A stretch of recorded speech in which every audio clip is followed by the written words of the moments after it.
killing two birds with one stone here. McFarlane style Moonknight on the left, and Marvel Legends Hasbro style Venom 2099, who we're going to take a look at first. So the customer reached out to me and he said, "Hey man, I'd really like a Venom 2099, very similar to the one that you've done in the past." I was like, I can do one, but I really just don't want... Oh, a bit of dust there. Never mind. Ignore that. So I really just didn't want to utilize the movie Venom mold again. It's getting tiresome, and I said to him, "Hey man, can we just like roid him out? I really like the Monster Venom mold. I've got one spare in the back. Can we utilize that mold and, you know, do something a little bit different? I know that that's not accurate to the character at all. You know, his proportions are completely different, but I think it'd be really cool, and it gives me like a bigger base to work off." And you know, the response was, "For sure, man. You know, do whatever you want to do. Use your creative juices and get them flowing, and I trust in you. That, you know, what more can you ask for, right?" So I had a fair bit of creative freedom, of course, which is always fantastic from returning customers. Really appreciate it every time. As you can see, the articulation is Monster Venom. I mean, you have Monster Venom. Everybody has Monster Venom at this point. You know, it's a quite old mold. It functions. There's obviously none of that pesky rub that I talk about every single video, but hey ho. Everything's very stiff and tight due to not prepping anything. I didn't need to, and I'll go through that a little bit later with all the painting process that I tackled this guy down with. My main objective was to just make a really cool looking, big, roided out version of Monster Venom.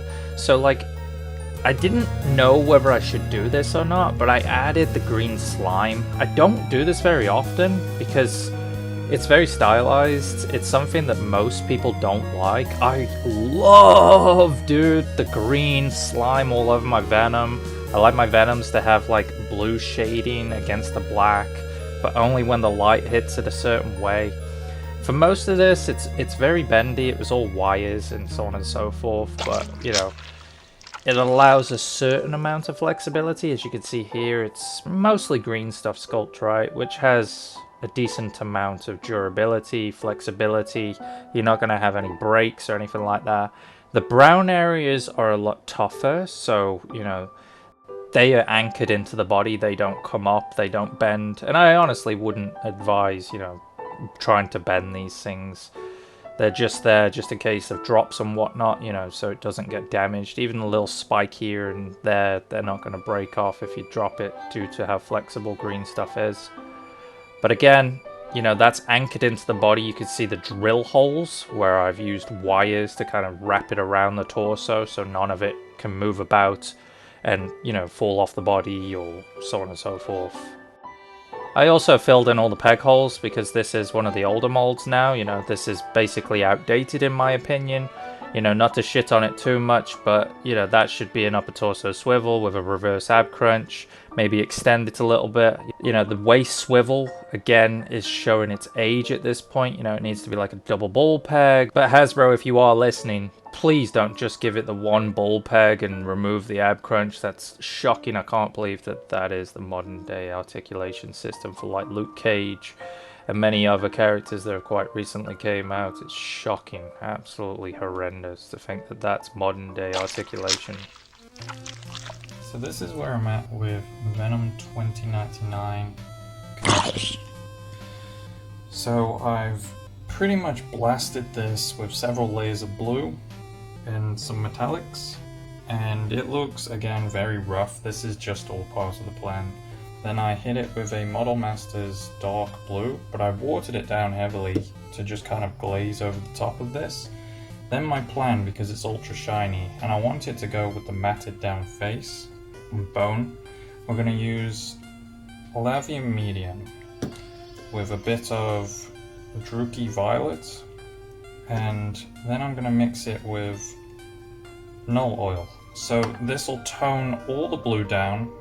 It'll have blue in it, it'll still be metallic, it'll also have parts of purple in there, and it'll be just enough to bring it down back to a black.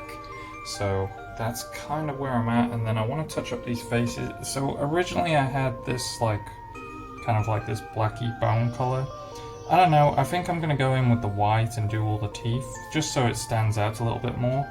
The edge highlighting and the wet blending turned out really well. It looks like it's been airbrushed, so that's fantastic. But there is certain areas that I've buggered up here that I need to go in and touch up. But for that, you know, most part, he's pretty much on the way to being finished.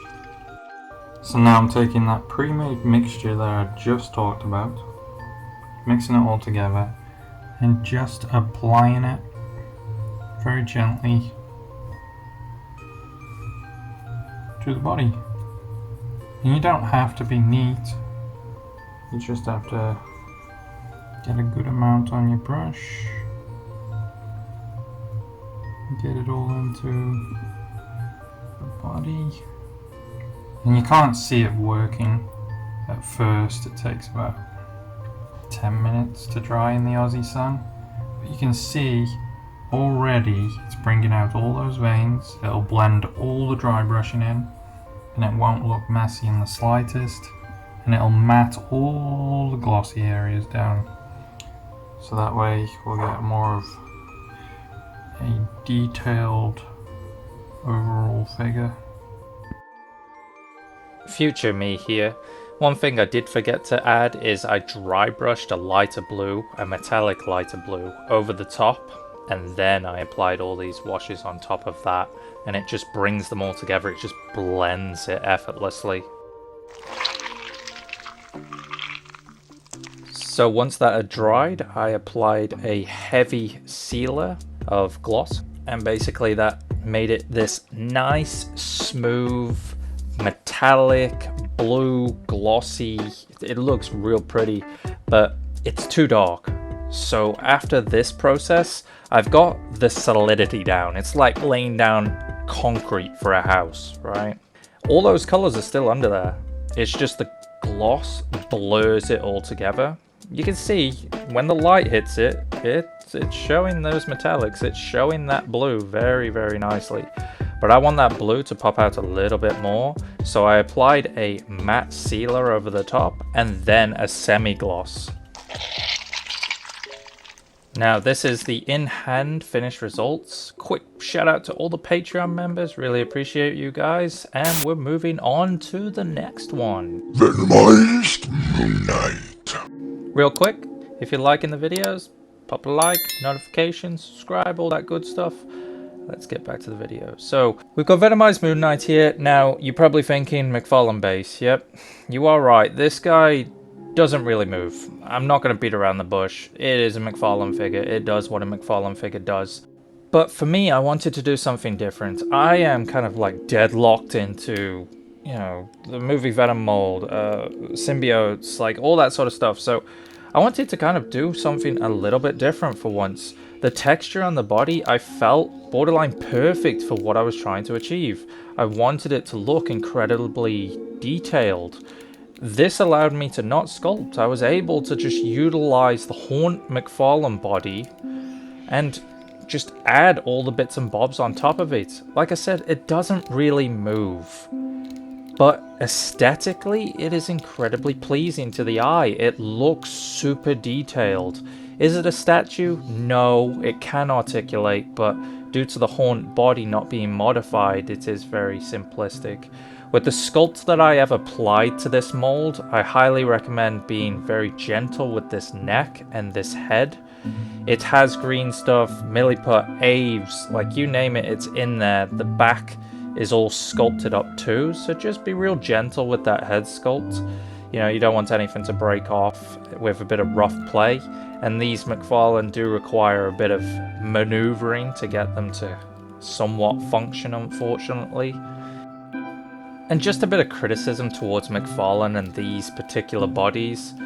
The crotch piece here, the rubber's fine, the diaper's fine, I don't mind that. The leg articulation, which connects into the torso and the legs, which allows no fire articulation majority of the time. It is an absolutely god-awful setup. I genuinely hate it. I mean, it's not the worst. It's definitely not the worst, but it's a close second. Now, I have a video coming on what the worst crotch piece is, but yeah, I mean, as always, the Sigga moves, the Sigga's paint rub free as always, you know. I don't know why I have to even say that anymore, you know, it's obviously tiresome, but I just want to kind of emphasize that most customs can't move without, you know, sanding and so on, and you can definitely see I've dremeled out the back there. And these tendrils are fragile, I want to emphasize that. They're flexible, yes, and they can't articulate, no, and they are durable to take a drop, but they are not meant to be moved around. You know, be careful when handling this guy. Things are plugged in with wires and so on and so forth. He's just got a lot of stuff that's kind of sticking out here and there, and, you know, you never know. You just never know. Just be careful. You know, on another note, the customer gave me full creative freedom on this. There was a particular design in which he was trying to achieve, but obviously I took inspiration from that and then tweaked it a bit. So this is the custom in pure daylight. You know, this is exactly how it looks when you get it in the mail. Open it up and check it out for the first time.